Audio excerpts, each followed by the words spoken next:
can go on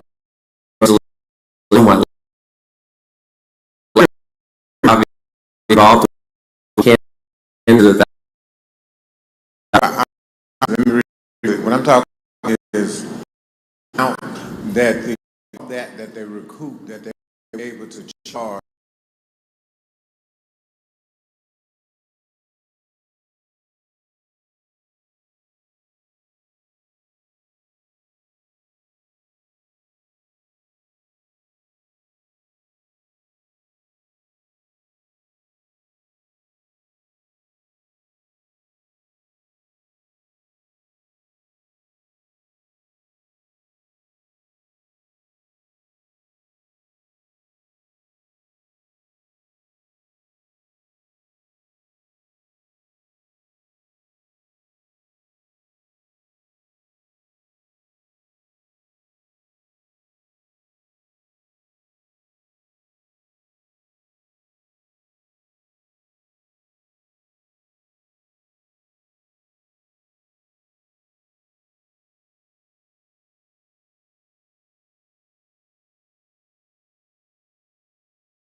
the things that you can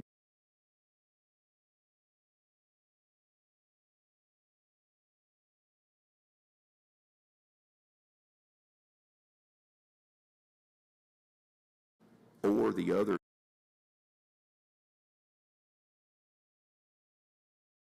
or could have been discovered, those exceptions still live.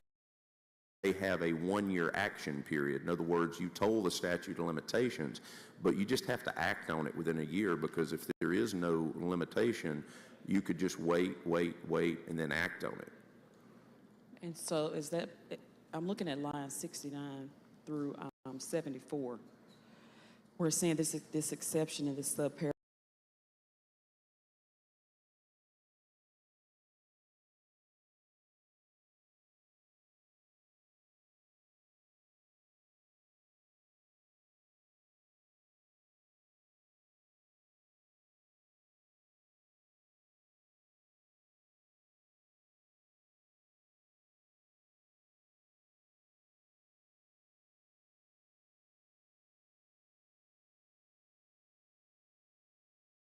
File for relief under that exception. I just have to act on it in a timely fashion. Like, I can't just forever wait and then 10 years later go, hey, by the way, 10 years ago there was a ruling and I want to assert that. Or we found some new evidence 10 years ago, but now I want to act on that.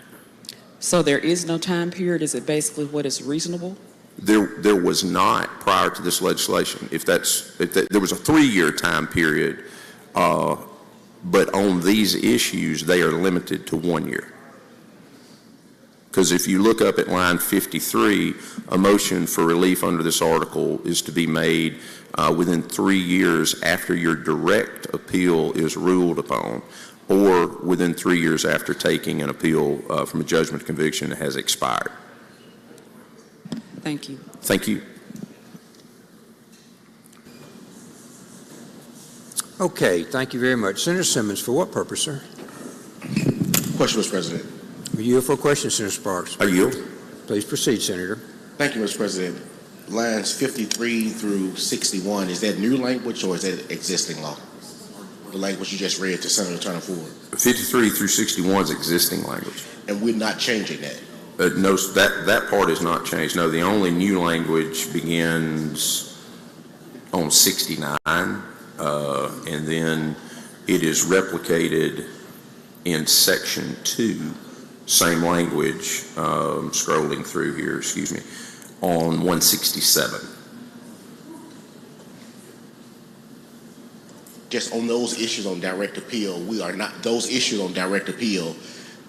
anything. We're not touching anything with the appellate process. Yeah, thank you. Thank you, Senator Simmons. Senator Bryan, for what purpose, sir? A question. Yield, Senator. I yield. Senator Bryan's recognized for a question. I'm just trying to work through this. I've been convicted of a crime. I'm in jail. I've been there 5 years. The Supreme Court changes a ruling and it's retroactive. So I would be entitled to relief under that Supreme Court decision. How long do I have after that Supreme Court decision to file for post-conviction relief? 1 year for that particular exception. So I'm sitting in jail. The Supreme Court decides a case, and if I don't somehow file this petition within 1 year, I'm barred by time. The exception tolls the statute of limitations for 1 year from the date the mandate was issued or in the intervening decision. That's correct. The appellate process has a 1 year tolling on that issue. Correct. As I understand it, I'm in jail. Based on a decision of the Supreme Court, I'm entitled to get out of jail, but I can't get anywhere to a court to tell them this because for some reason I didn't find out about this Supreme Court decision while I was sitting at Parchment. I think the issue, number one, is that an intervening decision may not mean you get out of jail. It may mean that you file something to say, I'm making the argument that my conviction should be overturned on those grounds. I do believe that when decisions such as this come down, there are many legal groups around this state and around this nation that act on those things. So the people who are in jail that have appealed either through their appellate attorney, or they have been assigned the public defender's office for indigent appeals, and they are some of the people that I'm sure would be most aware of an intervening decision that might be beneficial to a client. Well, your confidence in all of these people and all of these networks and all of this is really touching. I would say this, I realize we're talking about appeals to the state through the state system, and lots of times we think about the default setting being through the federal system, but you are aware we are in the Fifth Circuit. Thank you. Other questions? Other questions? Okay, Senator Sparks. Move adoption of the strikeout. All in favor signify by saying aye. Aye. Opposed, no. The ayes have it. We're on the bill. If there are no further questions, I move for passage on the morning roll call, Mr. President. Seeing none, the morning roll call has been requested. Anyone object to procedure? Of course, voting no. Bryan, Norwood, Blackman, Horn, Frazier, Simmons, Brumfield, Thomas, Butler, Jackson, Jordan, Blunt. Anyone else? Bill passed. Present. Simmons.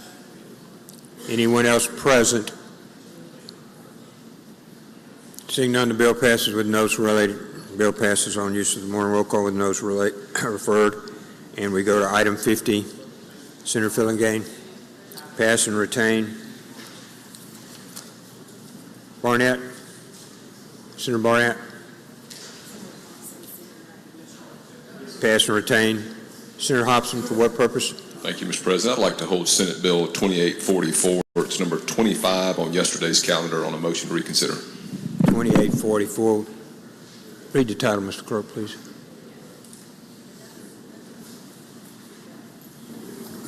Senate Bill number 2844, Variable Compensation Plan, makes certain amendments.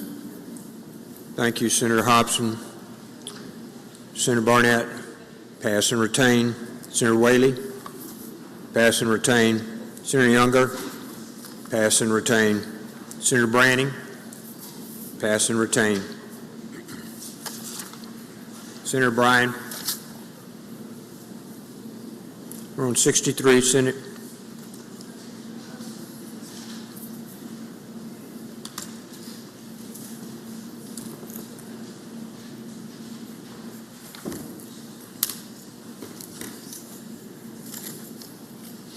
I go to item 63 and ask that the title be read. Mr. Clerk, please read the title. House Bill number 1068, County Medical Examiners required to enter information electronically. I make the usual motion. Senator makes the usual motion. All in favor signify by saying aye. Aye. Opposed, no. The ayes have it. I move adoption of the committee amendment, and I'd like to speak to that. You're recognized for the amendment. Are you on the amendment or strikeout, Senator? The bill that's before you is an attempt to get more information about deaths of those under the age of 18. If you want to find out where there's a problem that you need to address, one of the first steps in doing that is getting good data. So this would require the coroners to report to the state medical examiner the death of anyone under the age of 18.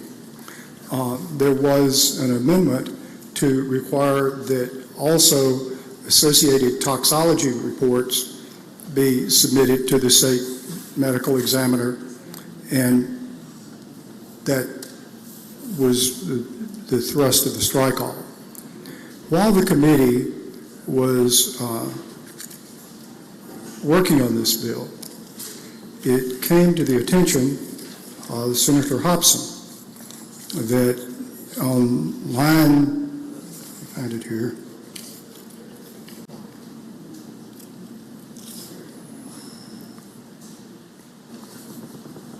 line 160, as the bill came to us from the House, there was a split infinitive. And so I did not notice this because I was so obsessed with the proper use of commas that I had no time for split infinitives, but Senator Hobson located that. So on line 161 or 160, the split infinitive that was in the bill as it came to us has been unsplit and put back together. That's what the bill does. That's why we have the strike all. If I move adoption of the strike all, and I suggest use of the morning roll call on final passage. First is approval of the strike all. All in favor signify by saying aye. Aye. Opposed, no. The ayes have it. Use of the morning roll call for final passage. Anyone object to procedure? Close voting no. Present. Seeing none, the bill passes by use of the morning roll call. Senator Parker.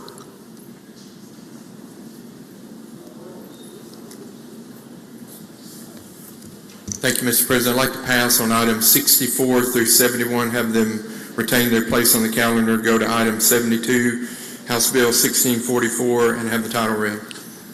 64 through 71 retain their place on the calendar. Mr. Clerk, please read the title. House Bill number 1644, ambulance services providers contracts to provide exclusively in county or city must allow other providers to respond when necessary. Make the usual motion. Senator makes the usual motion. All in favor signify by saying aye. Aye. Opposed, no. The ayes have it. Please proceed, Senator Parker. Thank you, Mr. President. This bill comes to us from a situation that's popped up too many times in the news regarding ambulance services. There have been situations where ambulance have been called in a 911 call and there has not been a response in sometimes up to an hour and a half to 2 hours. And in one particular instance, there was another ambulance in a district or a jurisdiction just to the side of the ambulance district where the ambulance was available. The person making the call called that ambulance and they were not allowed to come into the district and provide services because they did not have an agreement to do so. So instead of an ambulance being on the scene in 10 or 15 minutes, ambulance was there an hour and a half later. That gentleman passed away. There was another incident where a child was in a swimming pool, was drowning. Ambulance did not arrive for an incredibly long period of time. Another situation. This has been detailed numerous times on WLBT in news articles and television stories on this. So what this bill simply does in Section 1 is it says that the ambulance service provider must contain the agreement must contain a provision that requires the contracting provider to have a mutual aid agreement with other ambulance service providers to respond to 911 and natural disaster calls and provide service during times and circumstances when the contracting provider is experiencing shortages of equipment or personnel that cause a delay in responding to calls for service. During the committee, Senator Hobson raised some good questions on this. Actually, I had a potential amendment prepared for this, and I put that out to the ambulance services. And what I learned from that was that this is agreed upon language and that there is some fragility to making this happen. And so I did not elect to bring that amendment forward just because I think this is an important enough issue that we need to get it through without disagreement between the ambulance service providers on this issue. But that's a brief explanation of the bill. Yield for any questions. Senator Hill, for what purpose? Question. You for a question, Senator? Certainly. I didn't know if you realized, but there were some Senate bills filed, or at least one Senate bill that I filed on this side that was basically exactly the same bill. It didn't come through my committee, or we would No, it probably be didn't come through talking your, about it that. didn't come through your committee, I don't think. But thank you for handling this bill. I just wanted to raise that point that we filed this bill over here too, and it died. Thank Great. you. Thank you, Senator Hill. Senator Jordan, for what purpose? Mr. President, I have a question to Chairman. You're ready, Senator Jordan. You're recognized for a question. Thank you, sir. Is there a designated amount of time, say 30 minutes, 20 minutes, if ambulance X doesn't show up, then you call the other one? So my understanding of the contract provisions are that most of the ambulance agreements have a stipulation that they're supposed to be responsible within 18 minutes. Within 18 minutes? That's the agreed upon thing, but there are within most of these agreements, there are provisions in there that allow for, staffing shortages, equipment failure, vehicles being unavailable or down for whatever reason, that basically allow them, to not report some of those instances. So when WLBT did a very good article and a TV spot on this back in September, even though I'm not from Jackson, I watch Jackson News a whole lot, and so I was watching this one from September, and the statistic they had said that there's a 50-50 chance that an ambulance will arrive in a timely manner if you call an ambulance in the city of Jackson. So you've got a coin flip type of situation, and what we hope with this legislation is that with these kind of additional kind of options available, that we will raise that bar from 50-50 up to a more acceptable number. So very good question. Yes, but it's no designated time. Sir? It's no time, like say, if ambulance number X is not there in 30 minutes, then X, you can call on ambulance Y, if you want to put it that way. In other words, since we don't know what the delay may be or may not be, you can call someone else after 30 minutes. I thought maybe it was important to have a designated time. Right. Because as you indicated, the little boy was in the swimming pool and so forth. 30 minutes he could have been gone, or 20 minutes he could have been saved. So I was just wondering whether there a designated time that we could say 30 minutes. If one ambulance is not there, we call another. So in the language, the service agreement must contain a provision that requires the contracting provider to have a mutual aid agreement for that. So within that agreement that they set, they would set those parameters. So we're not setting those parameters in this statute. We're allowing them, but we are saying that you should be doing this. This is not a shall, it's a must. And if we find that this is not, kind of followed, it may at some point need to be adjusted to a shall. But because there is an agreement, as I understand it, between the ambulance providers to do this, that I think must is the best wording at this time.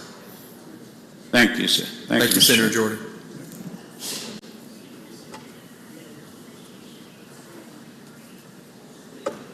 Mr. President, if there are no further questions. One more, Senator Norwood, sir. For what purpose? Question, Mr. President. Were you for a question, Senator? Certainly. Senator Norwood, you're recognized. Thank you, Senator Park. Senator Park, I think I know one of the situations that you are referencing. I guess my concern is if there's a call to dispatcher, if there's a call to the dispatcher and for the ambulance to be dispatched, would that person make the decision and provide the information, or is it the individual would they just go ahead and do as they would normally do, call they probably would not know to call an alternate. So would the dispatcher make that decision? I would think in the agreement that they would put it on the dispatcher. If the dispatcher reached out to say, ambulance provider number 3 in an area, and they found that ambulance provider was en route or not available, If they could not find someone that they contract with, then I would think in the agreement that the dispatcher would do that. I don't think that it should be the duty of the person who's calling 911 to be trying to make that decision when they might be doing CPR or they might be doing something else to try to, give aid to the person in need.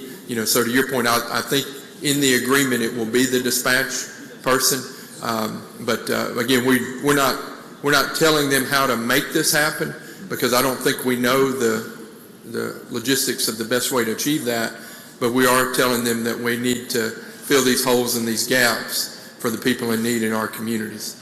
And one final question, and similar to what Senator Jordan asked, so there are no consequences if they failed, if the providers failed to coordinate or cooperate? My understanding, the consequence is borne by the person who does not receive aid. And in the two instances that I mentioned, that consequence was that they passed away. So I'm saying from us. Right. This we haven't law put, does not provide any. Let's right. say if these agencies are not, the ambulance services are not cooperating, then this does not penalize them in any form.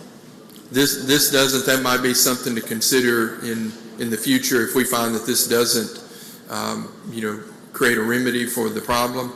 But this bill does not put any penalties or anything like that in the statute. Thank you. I support the legislation, and thank you for that. Thank you, as always, for your question, Senator Norwood. Thank you, Senator Norwood. Senator Brumfield, for what purpose, sir? Question on the you bill. for a question, Senator? Certainly. Senator Brumfield, recognized. Thank you, Chairman Parker, for working on this. I just have a question about who incurs the cost if both ambulances show up on the scene simultaneously. Who's responsible for paying for that? So back to Senator Norwood's question in there, I don't see a time where that would happen, because hopefully the agreement would be that the dispatcher is dispatching, one or the other right there. I would say that, just my personal feeling on it, again, there's nothing in the law here, would be that the first one there, should be the one that gets paid. If you show up late, and it's you know how that goes. Yeah. But I'm certainly, as you are, I'm more concerned about the person needing the treatment, than I am maybe an ambulance not getting there until 10 minutes after another one, and then saying, well, we came all the way here. The dispatcher dispatched another one because there was some doubt in that. But good question, though. Oh, okay. Thank you. Thank you, Senator Brumfield. Senator Barnett, for what purpose? Thank you, Mr. President, to speak on the bill at the proper time. Okay, seeing no other questions, you're ready to speak on the bill, Senator Barnett. Senator Parker will have a response.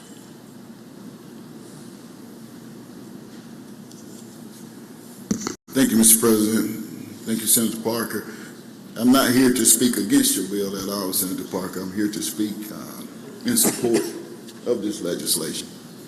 And my reason is because several years ago, as a former mayor of a small town and county, we had a similar situation with ambulance service.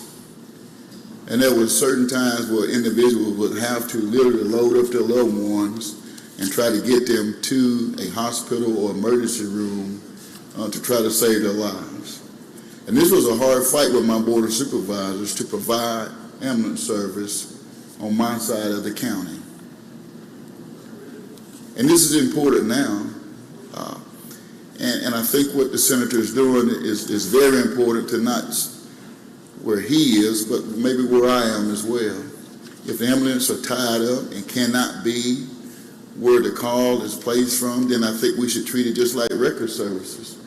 If one record service is full and can't be there at a bad accident scene, then they call another one that could come and assist. But we're talking about medical here. We're not talking about automobiles. We're talking about human beings now. And I think they should be afforded that opportunity to get all the medical help that they can at the time that is needed without a loved one who may not know anything about CPR or any other life-saving measures to be there to get them to a place that could potentially save their life.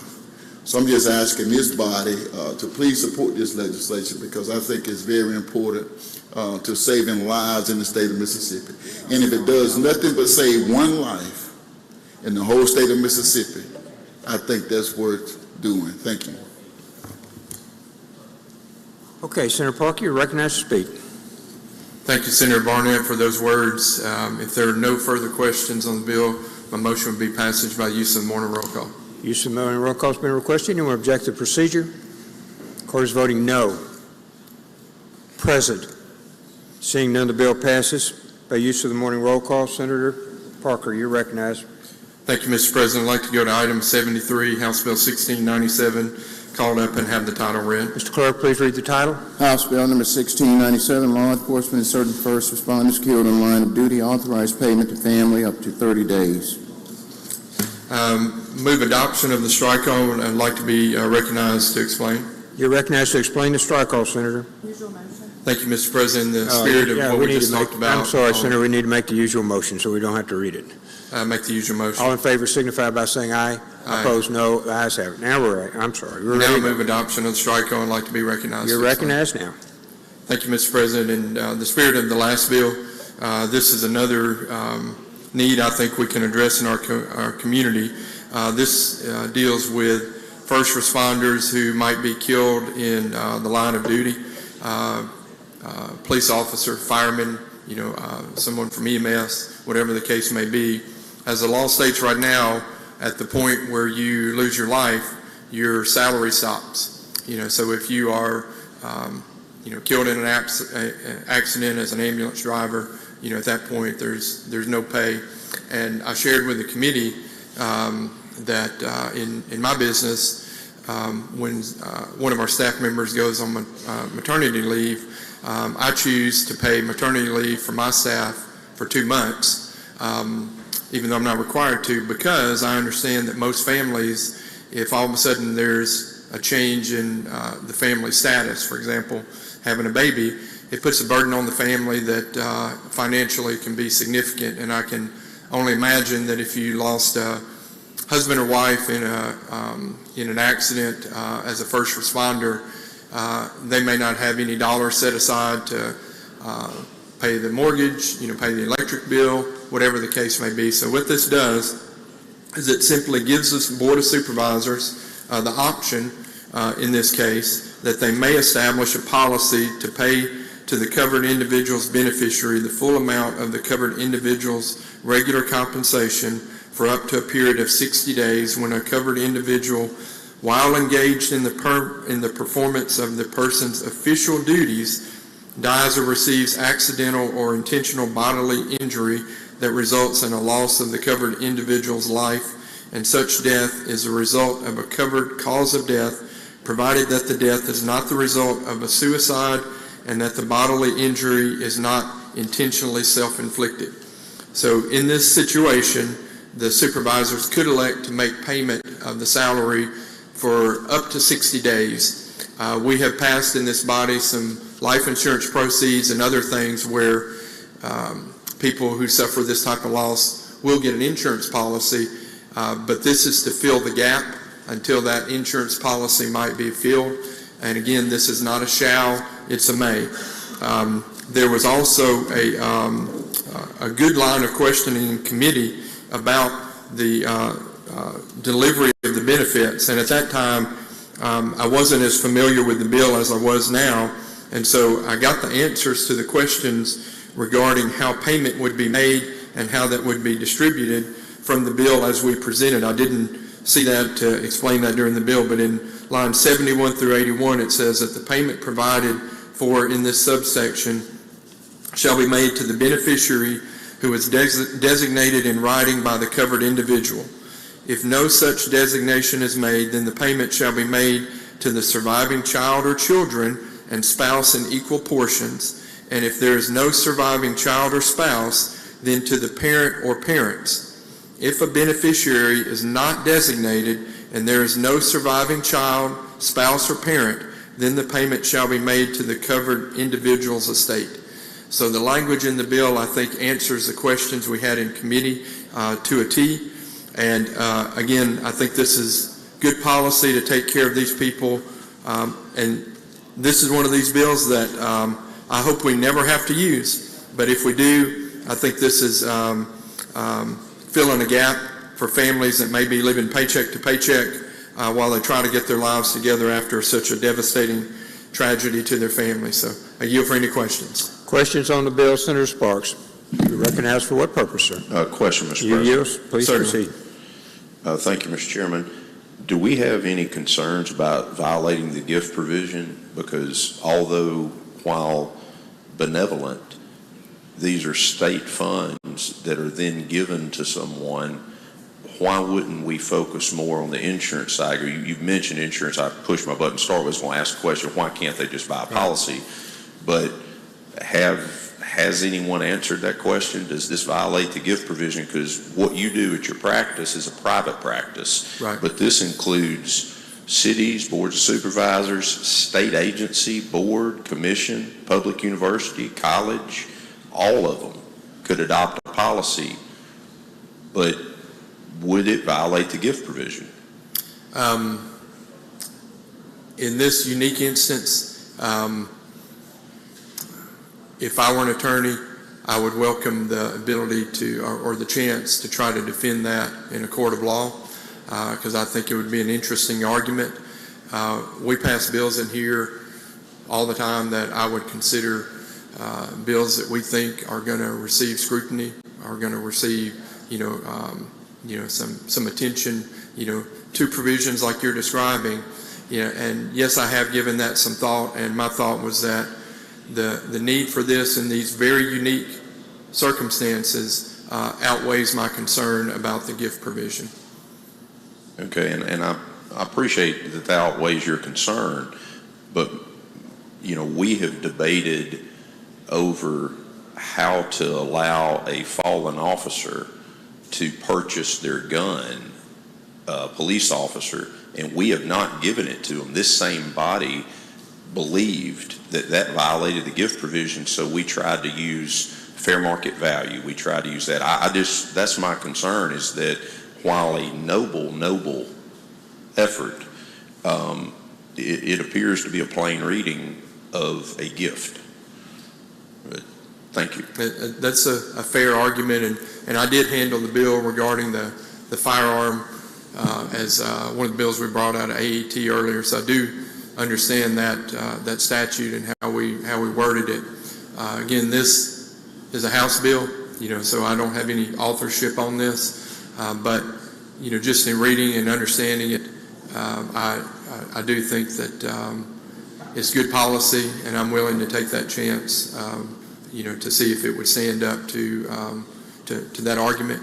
And again, my hope would be, and I don't know what the number is on this, but I can certainly get it for you, but I would hope we don't have any officers or anyone in the state involved in such a tragedy, but this is not going to be something that is going to apply to a large number of people, I hope. Okay, other questions? Senator Williams, for what purpose, sir? Question, Mr. President. Were you for a question, Senator Parker? Certainly. Senator Williams? Could this potentially be construed as severance? I think that would maybe be, again, I'm not a lawyer, which is sometimes a benefit when you're standing up here.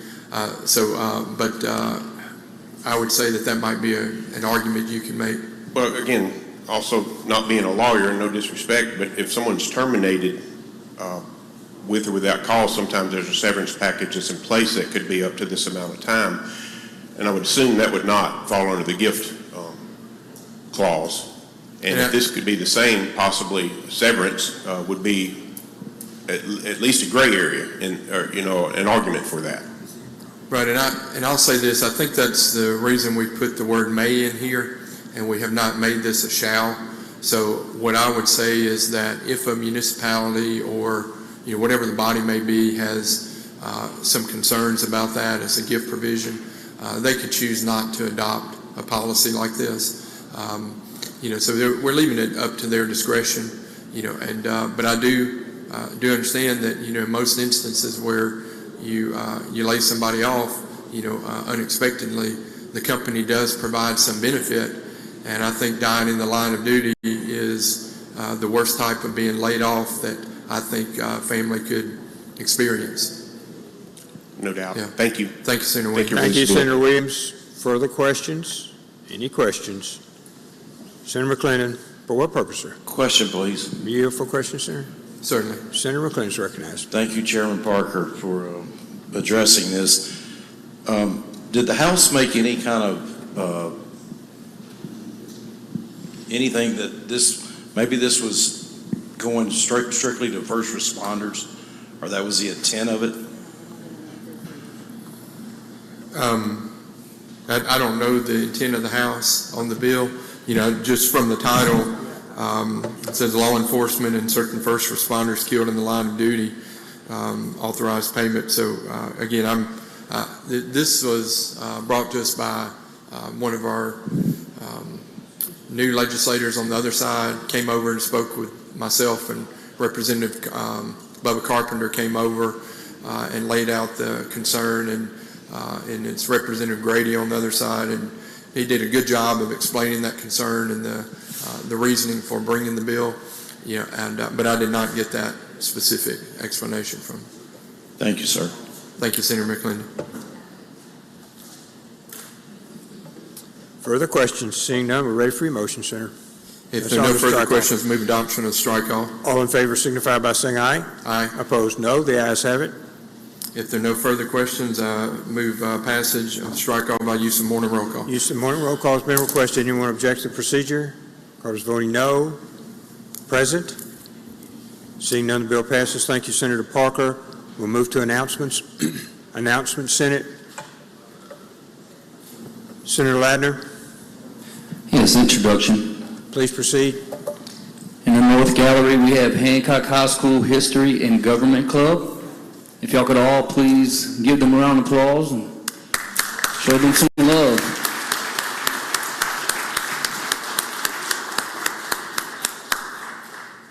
Thank you all for coming today. Good to have you here. Thank you. Senator Ladner, Senator Barrett. Thank you, Mr. President. I would like to hold item, I think it was Bill 1068 on a motion to reconsider, Mr. President. Which number is that, Senator? I think it was 63. Item 63, 1068. A motion to reconsider to the chairman. Thank you, Senator. Senator Kirby. Thank you, Mr. President, for two announcements, actually. Please proceed. Thank you, Mr. President. First, I want to say that today we have a colleague that is also having another birthday. Didn't know he'd live this long, but Senator Harkins, today is his birthday. I wish him a happy birthday.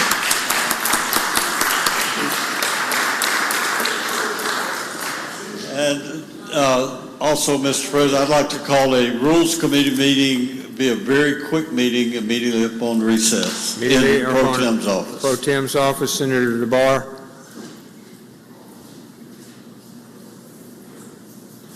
Senator Harkins' phone there. Thank you, Mr. President. There will be a education meeting at 3:30 on Monday in room 216, just to take up two nominations really quick. 3:30 Monday, education, Senator Sparks. Thank you, Mr. President. I'd like to hold number 3 on yesterday's calendar, House Bill number 1706, on a motion to reconsider. Motion to reconsider. Mr. Clerk, would you read the title? Senate House Bill number 1706, program funded with ARPA funds, revise certain provisions and bring forward sections of it. To the chairman, Senator Robinson. Adjourn in memory, Mr. President. Please proceed. The family of the late Representative Gary Staples has lost two more family members that I would like for us to adjourn in memory. Representative Staples' sister, Rachel Hull, recently passed away, and also his sister-in-law, Barbara Staples, passed away. If we could adjourn in memory of those two ladies from Jones County. Thank you, Senator. Other announcements, Senator Hobson. Thank you, Mr. President. Adjournment in memory. Please proceed. Thank you. When the Senate adjourns today, I ask that they do so in memory of Elizabeth Whitman Dice. She is the mother of Kathy Broom, our former Legislative Services Director. Thank you. Thank you, Senator. Other announcements? Other announcements, Senator Barnett? Thank you, Mr. President. I would like to be added to those adjourned in memory that Senator Robinson just requested. Thank you. Thank you, Senator. Senator, anyone else? I'm sorry, anyone else? Anyone else? As you can tell from the calendar, we have other meetings yet today, but as you can tell from the calendar, we'll have heavy work to be done. You should anticipate working a significant amount of time on Monday afternoon when we start back, Tuesday being deadline day. Senator Polk. Thank you, Mr. President. Move the Senate stand in recess until 11 a.m. this morning, at which time the Journal will reflect that we are adjourned until 4 p.m. Monday. But before you accept that motion, I'd like to do one thing. I'd like to wish Senator Harkins a happy birthday.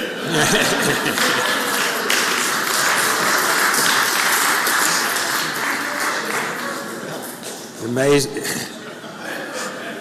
It's amazing how popular this head of finance is. Congratulations. Happy birthday, Josh. We're glad you're with us. Thank you so much for your work. Have a great weekend. We stand, all in favor signify by saying aye.